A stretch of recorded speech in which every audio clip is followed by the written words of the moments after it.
Olá pessoal, eu sou Felipe Moura, estou aqui hoje para falar a vocês sobre um tema que é muito importante, mas ao mesmo tempo também ele é um tema bem polêmico, que é o seguinte: nós temos várias religiões que se pautam, se baseiam de alguma maneira na Bíblia hebraica e, portanto, têm alguns valores comuns. Entre eles, talvez o mais importante seria a gente destacar a questão do amor ao próximo.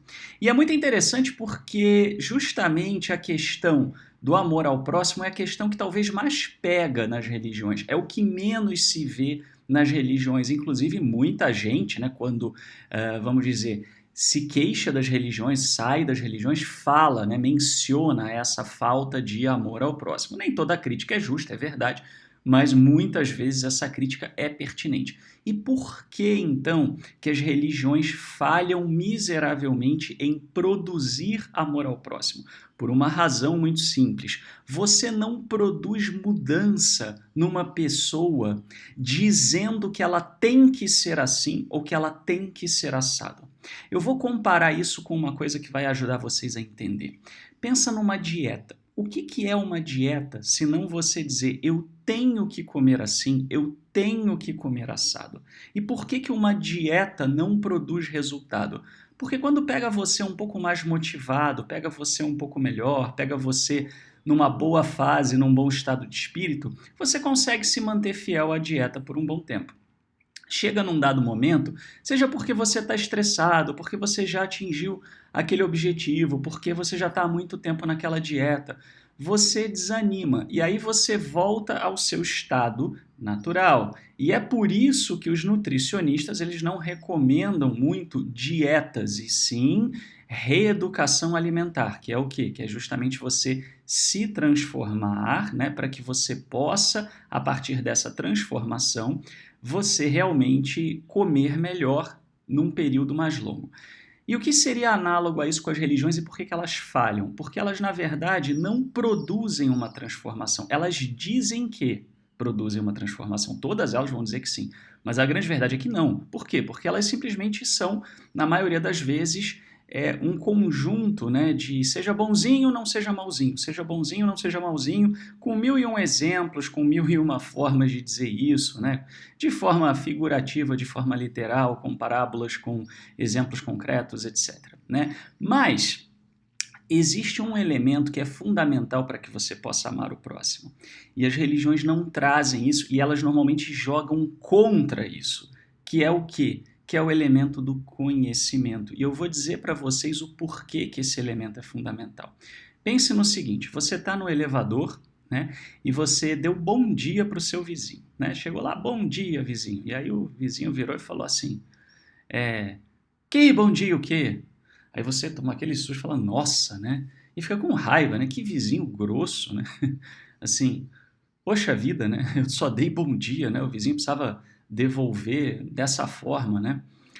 Agora, imagine que você ficou sabendo que o vizinho, antes de entrar no elevador, ele recebeu, por exemplo, a notícia de que um parente próximo dele havia morrido, ou ele recebeu uma notícia muito ruim no trabalho, ou, enfim, ele acordou com muita dor na coluna, né? Você tem um conhecimento, um saber sobre esse vizinho. Você não vai receber da mesma forma. Você pode até não gostar, óbvio, né, da patada que você levou do seu vizinho, mas você vai conseguir, talvez dentro de você, encontrar forças para entender que aquele vizinho não está assim por sua causa e que você, sabe, deve deixar para lá, deve deixar relevar, né? O que fez com que você de fato mudasse de atitude? Não foi você se segurar, né, falar vamos amar o próximo, né? Não, né? Foi o conhecimento, né? E a grande verdade é que a maior arma contra o ódio, a maior arma contra a intolerância, contra o radicalismo, contra a raiva, contra a gente se engalfinhar e se matar, é exatamente a capacidade da gente se colocar no lugar do outro, no sentido de quê? No sentido não de desculpar o outro, mas de buscar um conhecimento sobre o outro. porque quanto mais você conhece sobre o outro, menos você vai ter a capacidade de colocar o outro dentro daquela sua fantasia de que existe o bem contra o mal e está todo mundo ou alinhado com A ou alinhado com B, né? E de repente o seu vizinho te deu um bom dia atravessado, ele já está ali nas pessoas ruins e você é agressivo com aquele vizinho. Não quer dizer que você vai acertar sempre, obviamente, mas a sua capacidade aumenta muito mais. Eu vejo isso, por exemplo, muito nas redes sociais. Eu evito seguir qualquer pessoa nas redes sociais, eu só sigo páginas que são do meu interesse, porque, infelizmente, quando a gente olha, principalmente no universo do Brasil, né, o brasileiro vamos dizer, infelizmente é um povo que se informa pouco a partir de boas fontes, né, lê poucos livros, busca poucas fontes de qualidade, se informa muito com correntes de WhatsApp, sites absolutamente estranhos e outras coisas do gênero, né? O que você vê é muito radicalismo, é muita raiva, é muita distorção do que é a posição do outro, né? Eu acabei de vivenciar um pouco isso, né? Uma pessoa que chegou falando, né, que os macumbeiros, eles né, querem o mal das pessoas, né? O que acontece, né, pessoal? Eu também fui criado num ambiente, né, que ensinou a demonizar, né, as religiões afros, umbandistas, etc. Mas o que me fez, por exemplo, mudar de ideia com relação a eles? Não no sentido de concordar com as práticas ou seguir as práticas, eu não estou falando disso, né, mas no sentido de não achar, né, que é um monte de gente que quer fazer o mal, né, porque eu fui atrás do conhecimento, né, então, por exemplo, eu fui atrás de entender um pouco a teologia da Umbanda, né, que normalmente se referem pejorativamente como macumbeiros, os umbandistas. E eu descobri que a Umbanda, por exemplo, ela não pratica, né, não tenta praticar o mal, não procura fazer o mal, não faz, por exemplo, inclusive sacrifícios de animais. Muita coisa que é atribuída à Umbanda é atribuída de forma equivocada, né? E que ela tem até uma teologia, muito curiosamente, né? Ela não é unificada, mas tem alguns ramos que tentam ir até por uma teologia monoteísta, né? Muito curioso isso, né? Então a Umbanda é essencialmente uma religião que tenta ser monoteísta. Quando eu digo tenta ser, porque eu não estou aqui entrando no mérito se é ou não é, né? A gente tem outras também que, né? O catolicismo, né? E outras que você poderia olhar, alguns poderiam, enfim, concordar ou não com a definição de monoteísmo, mas eu não estou aqui falando disso. Eu estou falando no sentido de que, não de concordar com, mas de saber que, né, não é um monte de gente que está ali se reunindo para fazer o mal, né? E da mesma forma, né, eu vejo, por exemplo, pessoas que se referem a gente de outras ideologias, né? Isso é muito comum na política, né? Assim, como se as outras pessoas assim quisessem a destruição, a calamidade e o arrebentar com a raça humana, né? Assim, cidadão, para com isso, né? Assim, isso é ser muito tacanho, né? Ok, são pessoas que pensam o mundo de forma diferente, você não é obrigado a concordar, né? Você pode, inclusive, achar que as soluções que as pessoas estão propondo são soluções ruins ou, se colocadas em prática, piorariam e não melhorariam a situação, né? Mas você achar que são pessoas que estão lá querendo, né, ferrar com a sua vida, assim, né, é muita infantilidade, né? Assim, é viver muito num mundinho infantil do bem versus do mal, né? Da bruxa versus a fada. Tá? Então a gente tem que buscar o quê? Buscar o conhecimento, né?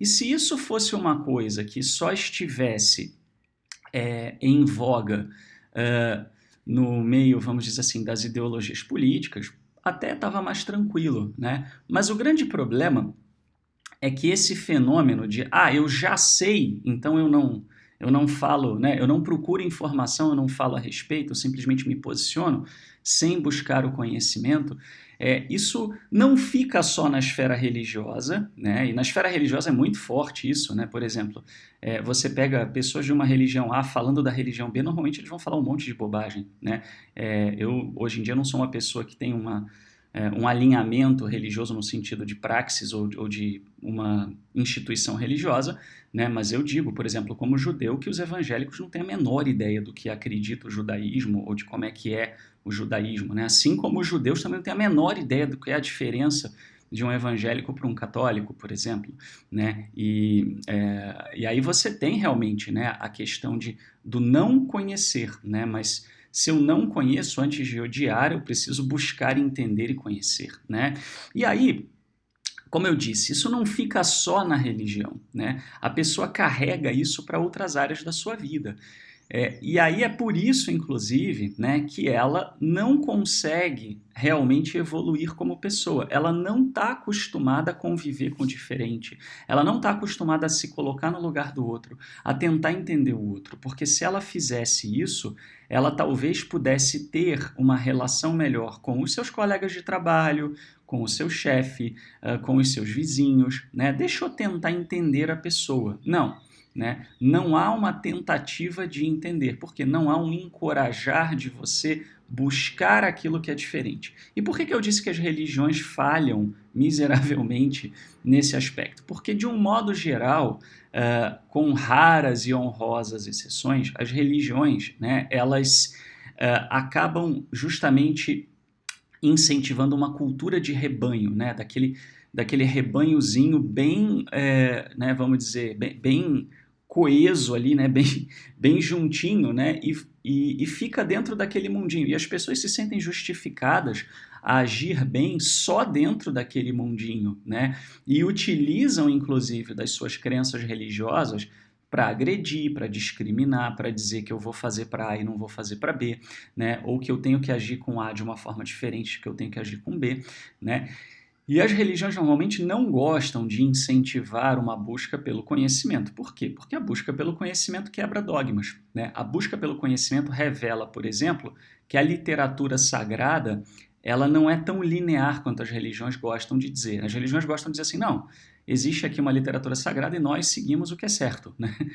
Não é tão simples assim, né? A literatura sagrada ela é cheia de pontos, né? Seja ela qual for, seja a Bíblia hebraica, seja a própria Bíblia cristã, não importa, né? Assim, vai depender muito de como você interpreta certas passagens, vai depender muito de o que você enfatiza, né? Muitas vezes você vai ter duas ideias diferentes no texto, né? Existem sim ideias antagônicas, e tem toda uma razão para isso, que como exegeta eu gosto de falar nas minhas aulas, mas isso não desmerece o texto sagrado, tá? Mas existem sim ideias antagônicas, né? E aí muitos grupos o que eles fazem? Eles tentam explicar o que eles não gostam, né?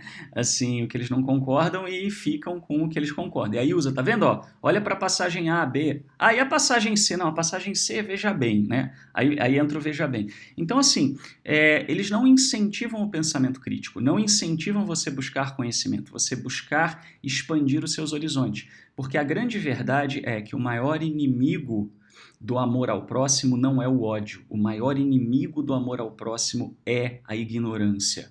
O maior inimigo do amor ao próximo é a falta de conhecimento. E se você não amplia os seus horizontes, você vive cada vez mais numa bolha de pessoas que pensam igual a você não expande, você não se coloca em contato com pessoas que pensam diferente de você, que têm uma visão de mundo diferente da sua e que não são necessariamente piores do que você e que não necessariamente estão erradas, né? Assim, isso ameaça as religiões. Mas isso também, né, a grande verdade é que a gente não pode culpar as religiões tão somente, né? A grande verdade é que isso dá trabalho e isso é ameaçador, porque as pessoas gostam de saber que elas estão, entre aspas, na verdade, né? Gostam de saber que elas estão certas, no caminho seguro, sólido, que elas não têm que ficar repensando nada na vida delas, né? Quando na realidade o Eterno nunca pediu isso de nós. Nós somos seres em construção, né? E como nós somos seres em construção, nós temos que evoluir. Sim, daqui a 10 anos eu quero pensar diferente do que eu penso hoje. Se eu pensar igual, é sinal de que eu não evoluí nada, é sinal de que eu não me aprimorei, né? Mas infelizmente o que você vê é pessoas que mais dia, menos dia, continuam pensando igual, continuam no mesmo radicalismo, continuam, né, no mesmo fanatismo. Ou então, assim, trocam de figurinha, né, troca A pelo B e continua com as mesmas atitudes intolerantes, né? E a grande verdade é que a gente precisa tomar muito cuidado, né? Por quê? Porque essas pessoas que, né, se pautam muito no ódio, né, e o ódio, né, pessoal, assim, ele vai envenenando a alma, né? Assim, e você cultiva o ódio dizendo, tá vendo? Olha o pessoal da linha tal, olha o pessoal da linha não sei o quê, olha o pessoal da religião tal, da ideologia tal, do grupo tal, do país tal, do não sei o que tal. E você vai, alimenta, né? Alimenta a tua raiva, alimenta a tua raiva, alimenta a tua intolerância, alimenta teu ódio, né? Então, isso vai acabar definindo, sim, a sua vida, a sua conduta, a sua maneira de agir com o próximo, né? E muitas dessas pessoas acabam se justificando, né, achando que elas estão numa espécie de uma cruzada, uma guerra santa, né, em que elas são as grandes injustiçadas, tá? Mas a grande verdade é que elas não se abrem para sair desse jogo infantil, né, de tudo que nós estamos vivendo aqui é uma grande batalha do bem e do mal. Não, a batalha do bem e do mal, ela está dentro de você. É como você se conduz bem ou você se conduz mal, né? E essa é a única batalha que importa, porque essa é a única batalha na qual você tem realmente uma autonomia para poder agir diferente. Como eu falei, para isso é importante buscar o conhecimento, é importante ler, mas é importante também dialogar, tentar entender quem pensa diferente de você, se cercar de pessoas que vão estimular você a pensar fora da caixinha, não dentro. E isso vale não só para aquilo que você está insatisfeito na sua vida, mas também para aquilo que você gosta, né? E você conversar com pessoas que pensam diferente de você não vai necessariamente significar que você precisa abalar toda a sua vida.